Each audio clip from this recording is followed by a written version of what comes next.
Welcome to Puddlecast, where we discuss safety, water, environment, and career development topics. Let's jump in. Welcome to another Catch Basin podcast.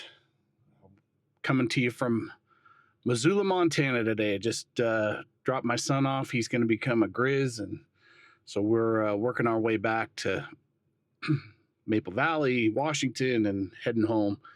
But over the last couple weeks, I've had several conversations, whether they be in stormwater advisory committees or with different individuals, and the word that keeps coming up is sustainability. And so I wanted to talk just a little bit about what I think that word means, and maybe in comparison to how it's being used. And I think the intent of sustainability is to create an infrastructure, create a stormwater plan, program that helps us go into the future with a changing climatology, with the ability to have maybe less devoted infrastructure to stormwater and try to get the water cycle and the hydrology to operate like it did pre-development and operate that way.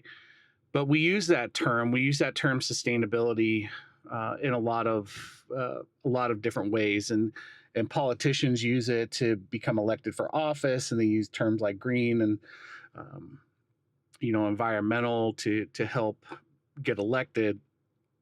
But oftentimes under this guise of sustainability, whether you're applying for a grant or whether you're trying to put in a new culture or a new program in place, I feel like sustainability gets hyper focused on the implementation of. In other words, how do we get drainage codes? How do we get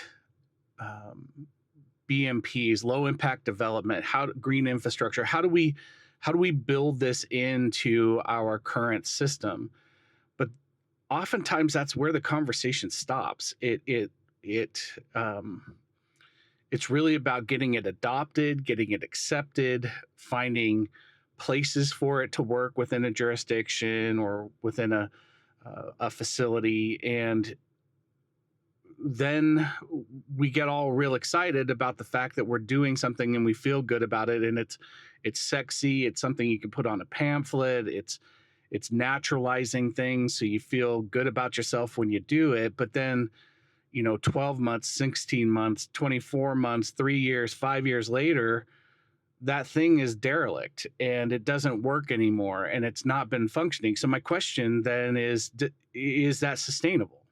Is that sustainability at its core?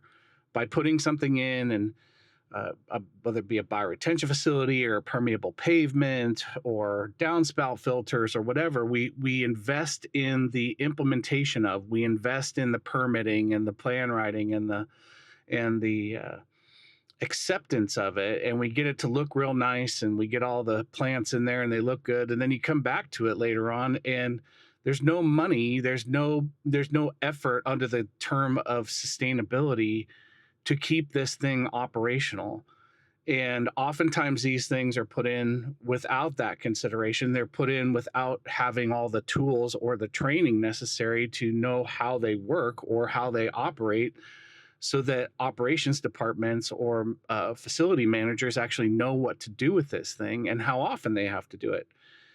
And it's a shame, because I went around 3 different pieces of property from Washington to Missoula, and you could see the low impact development infrastructure. You could see that probably there's some pamphlet somewhere that shows a picture of this bioretention facility, or this happened to be a paved drain system on a campus, and these other places where somebody probably got a bunch of high fives and did a case study at a conference to show how this thing all worked. But if they were to do a case study on this thing now, they would have to say it's failing. It's not working because it's blinded off, or the plants are dead, or the bioretention facility is plugged up.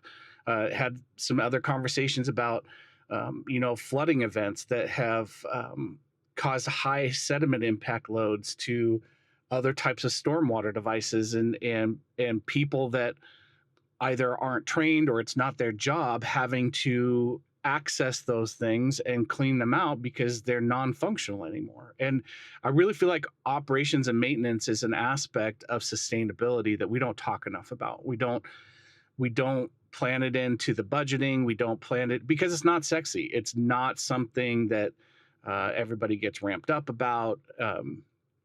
And it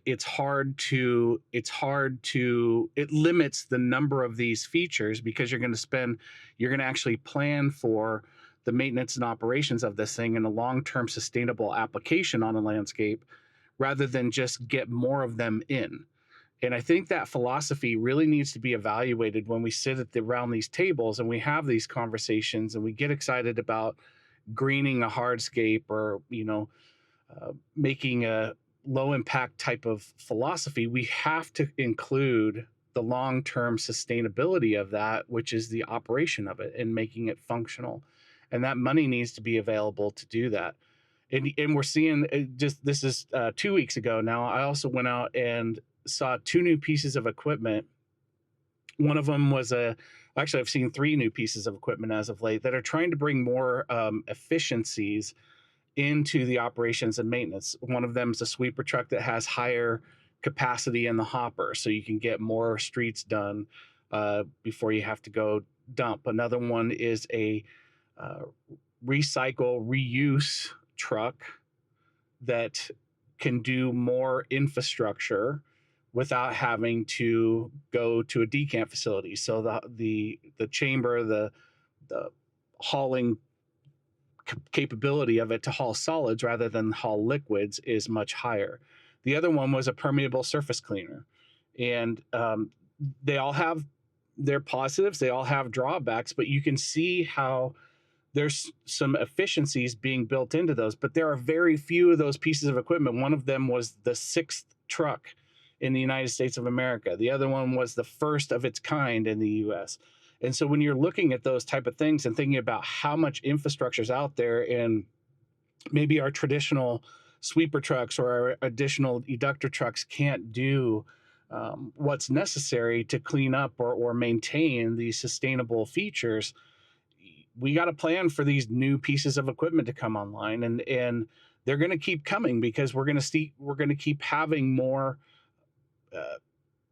pollutants of concern. We're going to have more need for efficiencies because we're going to have potentially more infrastructure to clean up. But plus, there are other things like PFAS and 6-ppdq and carbon emissions and metals. And how do you develop an operational piece of equipment? How do you develop a sweeper truck that isn't contributing 6-ppdq as it does its work, and those type of things? So there's a lot of big questions that come into this, but I just wanted to have a little conversation here about the term sustainability and making sure that whether we're doing that from a green infrastructure standpoint, whether we're doing that from a build the building standpoint. The other thing is like LEED certified buildings where you have to have thousands and thousands of points of energy efficient light bulbs and shades that turn open and close towards the sun, and we use the restroom and then we water the green roof with recycled water, and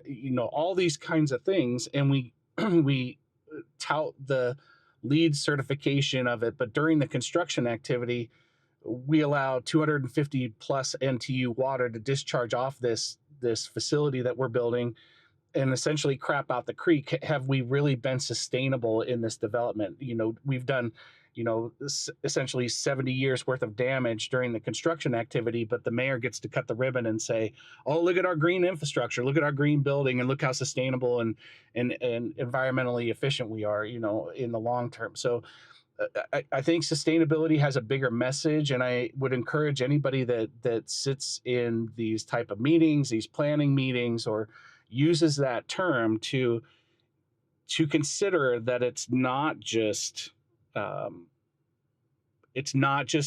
thing that we can hang our hat on and build a bunch of stuff into a landscape or onto a piece of property and then feel good about ourselves and walk away from it. Sustainability means that thing that you have done has to operate in perpetuity on that piece of property. Therefore, you need to have money and financing and all the rest of that appropriated for the function of that infrastructure. And that's not always just about green infrastructure. That's also traditional infrastructure. But I just, sustainability oftentimes, lends itself to this green landscaping and green low impact development type of conversation. So I just wanted to bring that up. But anyway, I'll be starting my journey home, and I'll pay some more visits, and hopefully on my way home, I'm gonna stop by a couple other places and look at some other things, and hopefully they're working, and hopefully the sustainability model has carried through from not just the implementation of, but the operation and maintenance of.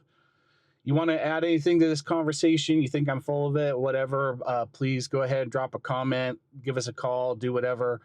Stay with us in our communities and have a conversation about this. Thanks for being part of CWT Training Academy and part of our communities, and we'll catch you the next time. Nathan made great points. It's easy to get caught up in the excitement of new sustainability projects, but real progress happens when we maintain what we've already built. As our industry looks toward innovation, we also need to focus on the long term, refining equipment while reducing their impacts on things like the levels of PFAS and 6-PPDQ, and supporting the teams that keep systems running smoothly day to day. Thank you for listening to our podcast today. Remember, you can always engage with us in our communities or get info from our blog and resource library at cwtacademy.com. That's cwtacademy.com. Follow us on social media to get the latest information and see what our team of instructors are up to.